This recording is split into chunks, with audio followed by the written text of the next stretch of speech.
Good morning, lovelies. Today we are going to be doing a summary of queer representation in horror. Now, a quick trigger warning, I guess. I'm going to be using the word queer in a reclamatory fashion and also as kind of an umbrella term for everyone under the LGBTQIA+ community. So if that's like a trigger for you or you got a problem with that, first of all, I'm curious as to why you clicked on this video. And second of all, I would like to direct your attention to a totally different video up here. So go to that video, as I do not say the word queer at all there. But yeah, we are going to be talking about queer representation in the horror movie genre, its history, and where we're at now. But before we do that, we got to define the term queer coding. Because for a long time, movie makers and storytellers could not explicitly describe their character's sexual orientation or gender if they were not cis-het. The Hays Code is largely to blame for this, as it legally restricted Hollywood from portraying certain issues or representations, the queer community included, on the grounds that if audiences were exposed to those subjects, it would morally corrupt them. After the codes were dropped in 1968, filmmakers then had to deal with the conservative audiences of the 70s and 80s. If the characters or story was too openly or explicitly gay, well, then they were shut down. Thus, queer coding was born. This is when a character is never explicitly stated to be gay or otherwise not cishet, but the movie will drop subtle clues, usually by relying on tried and true stereotypes at the time, in order to let audiences in the know what was going on. Kind of a they're not gay, but they're gay situation. Now, I said that the Hays Code was largely to blame for this, but the fact of the matter is queer coding has always been a thing in Western storytelling, because queer people have always told stories. And thanks to queer coding, queer history and theory has always existed in Western media. The most classic example of this would probably be A Picture of Dorian Gray. This book is so gay that it was used as evidence during the author's trial for being gay, even though none of the characters are explicitly stated to be gay or in a same-sex relationship. The author put in a lot of subtle clues to let the reader know what was going on. And even if it's not the creator's intent, queer audiences often really liked watching horror movies or reading horror stories, especially the ones that featured around ostracized monsters, because they identified with them. While I was doing research for this video, I was surprised to learn that Frankenstein has been retconned as a gay icon, even though that was never Mary Shelley's intention. Frankenstein is excluded and cast out of society long before he does anything to morally justify that treatment. He is always labeled as unnatural or a monster. All he wants is a romantic partner, someone to be with and spend the rest of his life with, and he is denied that by external forces. And his creator, Victor Frankenstein, made his literal boy toy out of only the most beautiful, sexiest man bits that he could find. The fact that the movies Frankenstein and Bride of Frankenstein were directed by James Whale, a man who lived openly gay in the 1930s,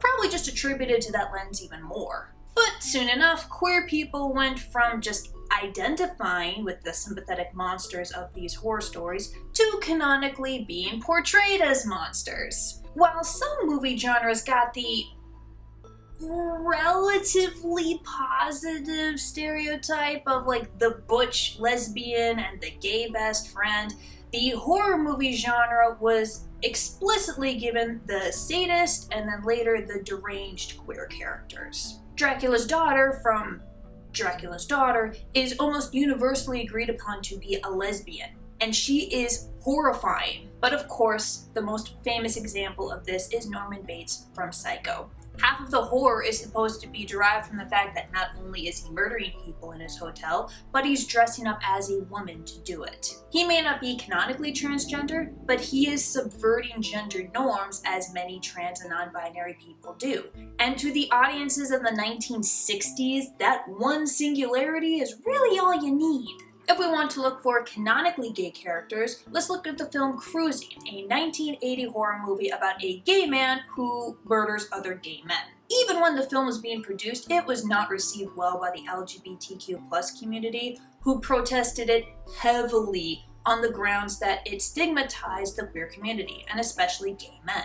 Normally, queer folks are either the villains or the victims in these horror movies, but this one managed to pull double duty and in an especially brutal fashion. If you're going to have a gay serial killer going after other gay victims, you're gonna have to handle that very delicately in the political climate of 1980. Otherwise, you end up inspiring real hate crimes against real gay people. Don't believe me? 2 months after the film's release, the bar featured in the movie Cruisin was attacked by a mass shooter. 2 people were killed, 12 were injured. Cruisin has also been linked to a handful of other hate crimes against gay men. In case you were wondering why I get so shrill and bitchy against media that portrays minority characters in a particularly negative light. Moving on to the 1990s, we have the Silence of the Lambs' Buffalo Bill. If he is not the most famous cross-dressing serial killer, then he's definitely up there. And while the cishet characters go out of their way to explain that Buffalo Bill is not transgender both in the book and the film, it doesn't really matter. He identifies as trans himself, which many trans and LGBTQ+ people will argue that's really the only opinion that matters here. And most of the audience watching this movie or reading the book would peg him as trans, or at least somewhere under the queer umbrella. Not a good look. Also, by having Buffalo Bill be trans because of his mental illness, that equates transness with mental illness, which is again not a good look and has some dicey historical connotations. Transness and other gender non-conforming identities were considered actual mental illnesses that could get you locked away in an asylum for centuries. The World Health Organization only stopped classifying being transgender as a mental disability in 2019. Because if you're gender non-conforming, obviously you're not right in the head. And if you're not right in the head, you're a serial killer. For the record, LGBTQIA+ folks in general are more likely to be diagnosed with certain mental illnesses like depression, anxiety, PTSD, etc. But that's not because they are under the queer umbrella. It's because they are living in a society that hates them. And living in a society that hates you is liable to have some psychological effects. 2019? What the fuck? LGBTQIA+ people are also far more likely to be the victims of violent crime rather than the perpetrators of it because of the aforementioned living in a society that hates you. Continuing Buffalo Bill's trend of conflating transness with mental illness, we have Patricia, a member of the Horde in the movies Split and Glass. These movies focus more on a mental disability being the cause of horror and horrifying crime, which is bad enough, but now we have an explicitly female character residing in the body of a man. Patricia is basically a trans woman who is one of the masterminds of the kidnap and murder of teenage girls. Horror movies that do not link queerness with mental illness will instead often link it with an abusive upbringing. The big reveal in the movie Sleepaway Camp, a Friday the 13th knockoff, is that the final girl is in fact actually the serial killer, which would have been an amazing plot twist if it had not also been revealed that she was actually assigned male at birth and had been living as a boy during most of her childhood until she was forced to live with her aunt, who then forced her to take up a female identity and live as a girl because she really wanted a girl. There's like 8 things wrong with that. Later on, in 2010, the movie Insidious also coded its villain as transgender thanks to being a likely cishet boy who is again forced to live as a girl by his abusive mother.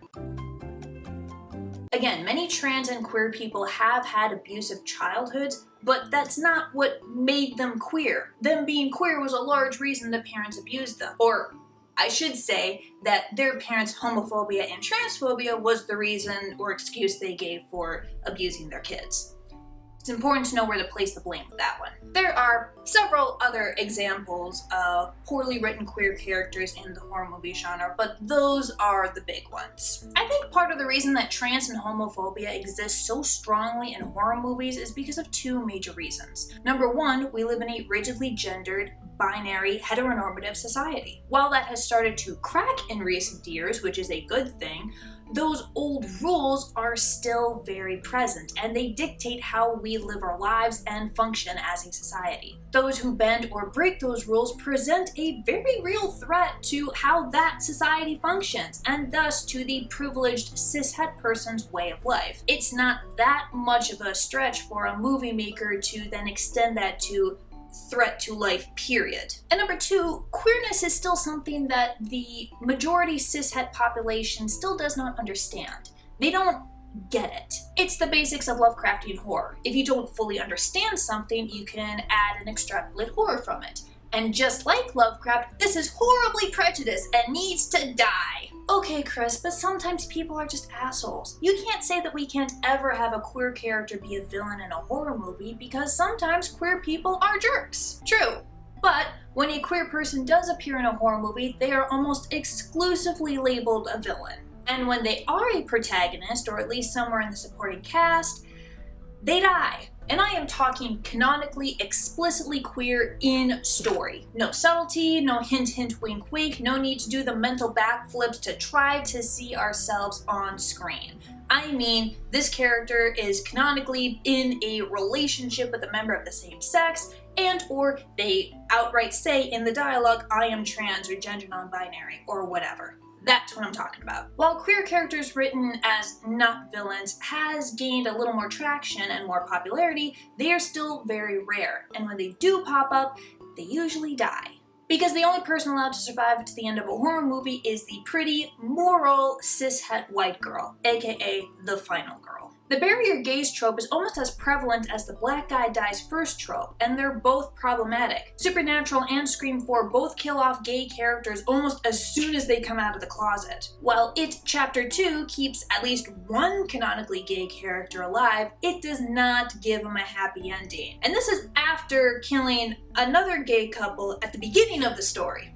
That's not representation, that's homophobia. Most modern queer representation is very similar to the old queer coding that we talked about earlier, as modern media has adopted the use of queer baiting. This is hinting or teasing at a gay relationship without actually delivering. In horror, we see this very clearly in Nightmare on Elm Street 2: Freddy's Revenge, which has the final boy, Jesse, who could not be more bisexual even if you put a flashy neon sign over his head that reads, I am bisexual. And the movie creators thought they were making a straight movie, or at least that's what they went on record saying, but they go to a leather bar. Also, Robert Englund, the guy who played Freddy, later went on record to say, the second Nightmare on Elm Street is obviously intended as a bisexual-themed film. It was early 80s, pre-AIDS paranoia. Jesse's wrestling with whether to come out or not and his own sexual desires was manifested by Freddy. His friend is the object of his affection. That's all there in that film. We did it subtly, but the casting of Mark Patton was intentional too, because Mark was out and had done Come Back to the Five and Dime Jimmy Dean, Jimmy Dean. He basically pulled a Rowling and said that a character was queer after the story's major success. But, like he said, 1980s, I'm giving that one a pass. Jennifer's Body, on the other hand, is much more recent. Despite both girls seducing and or dating boys, there is some very clear lesbian coding going on between them and their relationship. And it's never followed up on, never delivered.